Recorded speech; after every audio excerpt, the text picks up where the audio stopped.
Hi everyone, my name is Silkyfeather, and you can call me Silky. I appreciate you stopping by and seeing what I'm up to today. Kevin's got some news, let's get right to it. Hey everyone, me Kevin here. Some are suggesting I should just not shave until a stimulus deal is reached. The problem is I might end up looking like Hagrid from Hogwarts. Mr. Larry Kudlow, is trending this morning on Twitter thanks to his CNN interview saying, quote, I don't know if there's a slowdown, and, quote, people need incentives to go back to work. This is exactly why we've named the coupon code for the YouTube Make Money From Home course Larry, because it reminds us of the impractical jokers looking for the lost guy. Larry, where are you? Are you at the front of the line? Oh, nope, Larry's not here because Larry's lost his brain. Remember, the pre-sale does end for that in 3 days, and we do have a pre-sale change happening today, so check out those links down below. All right, with that out of the way, it is possible that you're going to hear a lot of clickbait today about the July jobs data, because the jobs report came out today, and many people like to read the headlines, then some people like to go a little bit deeper, and they tell you things like, oh, here are the jobs that were gained in healthcare, and here are the jobs that were gained in entertainment, as if it's even relatable to us. But here's the problem. No one likes to go deeper into the report, and when you go deeper into the report, you find the week in which the jobs data was collected. The jobs data was collected between July 12th and July 18th. This was just as cases were peaking again, and new restrictions were starting to go into effect. Here's an analogy that, in my opinion, simplifies this. To me, this is kind of like you're driving a car. In March, the car was parked. It was going zero, or you know what, it was going backwards. In June, you were driving on the highway at 65 miles an hour. Now, you're coasting on the highway going 30 miles per hour, more than half as slow. But 15 minutes in, somebody calls you up and says, hey, what's your average speed of about the last 7 minutes, the last week? And you say, well, I've been going 30 miles an hour, but I see a big traffic jam up there, and that's not going to be very good. And they cut you off with, nope. Don't tell me about what you see coming on the road. Tell me about what happened the last 7 minutes. Okay, well, I was going 30 miles an hour. There's your jobs data for July. Now, maybe that traffic jam wasn't that bad. We won't know for another month how that traffic jam was because they're not going to call that driver for another month. But it's so frustrating because the data doesn't give us a real picture of what's actually happening on a week-by-week basis. Instead, if we want a week-by-week basis, we could actually see that the week of July 18th, we had almost 1 million more people filing for unemployment and receiving unemployment benefits than the week prior. We gained 4 million jobs in June, and we slowed to a gain of 1.8 million jobs in July. It's kind of like going from 65 to 30 miles an hour, right? And that data was collected in the same week as we were getting slapped again with the sudden new surge of cases.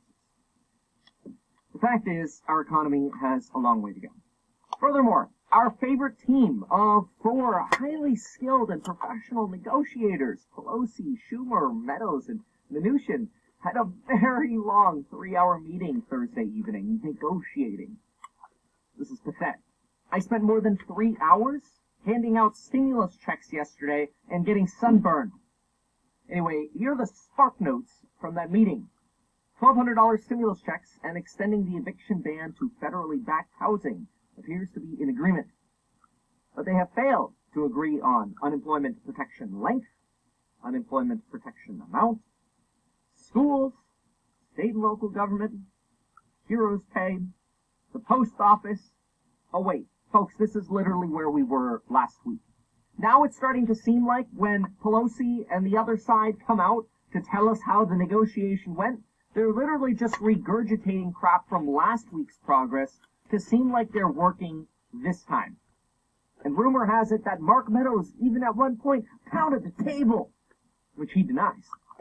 I kind of just wonder if at this point these 4 people are just choreographing what's actually happening at these negotiations, and they come up with a plan in the first 5 minutes. Okay, Mark, you're going to say we're going to say you pounded the table. You're going to deny it, and it's going to show, it sounded like a tense negotiation. When in reality, they're just all sitting there playing World of Warcraft together. These people potentially also just suck at negotiating. All 4 are optimistic that a deal will magically come together today. Otherwise, Mark Meadows says, quote, Trump is prepared to take executive action on his own. We've heard this thread over the last few days. We've heard Trump pull it back, then we've heard Trump reintroduce it. It's kind of this teeter-totter of, what's Trump's mood today? That's it, I'm going to do it all alone. It looks like they're making progress. No, they're not. Republicans are still pushing for a short-term relief bill, which we know that Democrats are not allowing, at least based on what they say. Nancy Pelosi does believe that Donald Trump has the power to extend the eviction ban, and she actually went as far as encouraging Trump to do exactly that.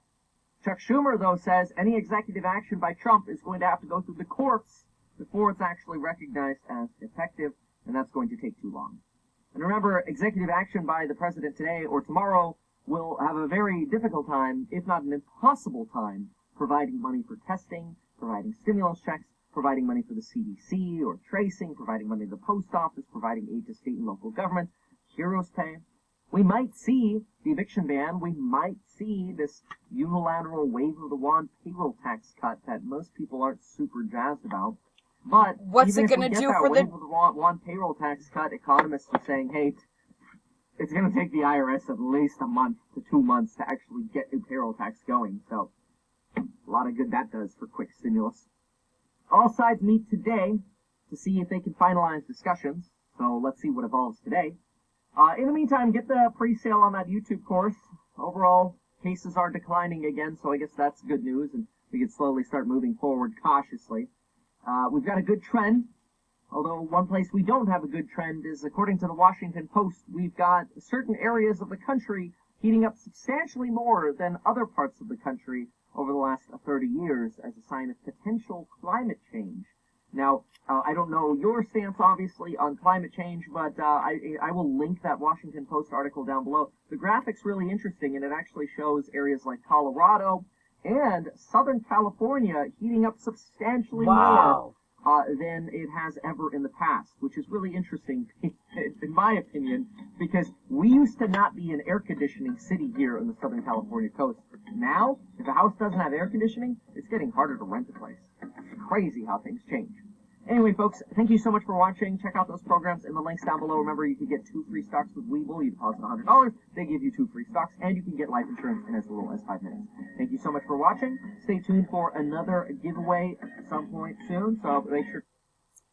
Thanks, everyone, for stopping by and seeing what I'm up to. My name is Silkyfeather, and I'm going to do a review. On the end of this... Oh, holy cow, excuse me. This is, I'll make my screen a little bigger here. So, I got this. It's a little fan, and I'm in menopause, so I am suffering from hot flashes.